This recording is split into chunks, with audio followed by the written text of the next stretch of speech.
Another day, another agricultural parable. Yesterday, people were fig trees, and Jesus was the vine dresser working towards their redemption despite their previous lack of fruit production. Today, people are soil, and the gospel is seed.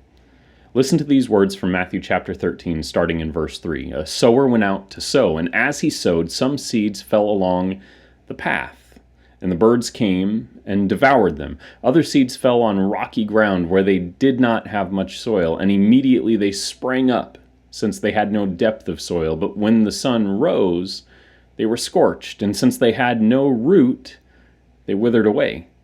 Other seeds fell among thorns, and the thorns grew up and choked them.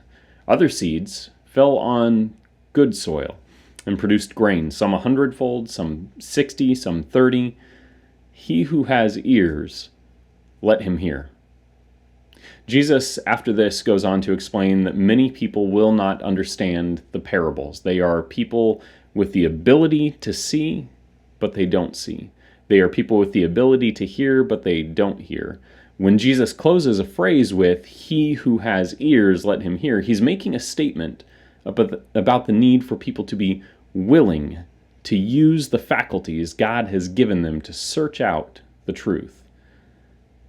But many are unwilling to do so. If the truth is inconvenient or uncomfortable, they avoid it or deny it. When the teaching of Jesus lands on them, it lands with a thud, little chance of taking root. And Jesus explains the parable in this way. Hear then. All right, quick aside. If Jesus is telling his disciples to use their ears and actually hear the message, we should listen in as well.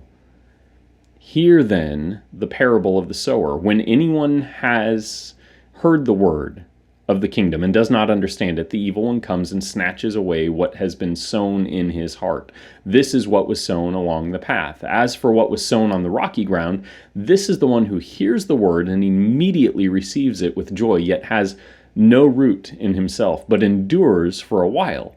And when tribulation or persecution arises on account of the word, immediately falls away. As for what was sown among thorns, this is the one who hears the word, but the cares of the world and the deceitfulness of riches choke the word, and it proves unfruitful.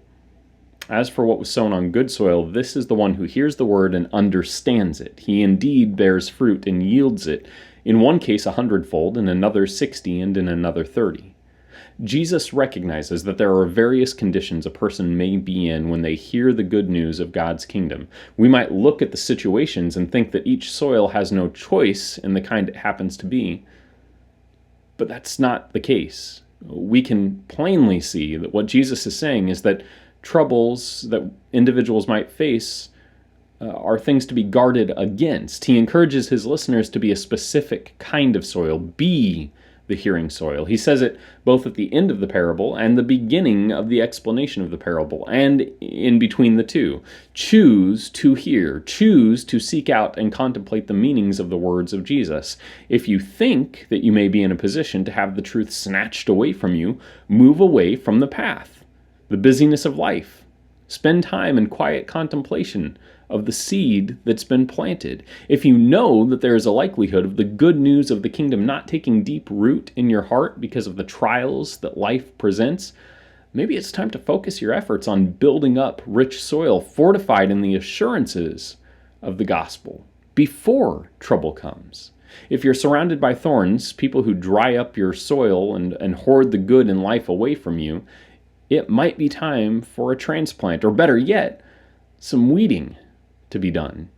Not every person in our life will support us in our spiritual growth. And while we are not spiritually mature, we may need to consider a season of life in which we minimize the negative influence of others for the sake of growth, so that we can be effective in spreading the truth later.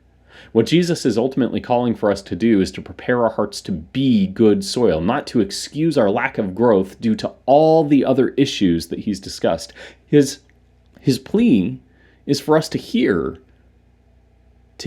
and receive the good news. I love you, and I pray today that you would tend to the soil of your heart. If you're finding it hard to embrace the good news of the gospel, maybe it's time to do some weeding, dig up some rocks, or consider a less traveled path.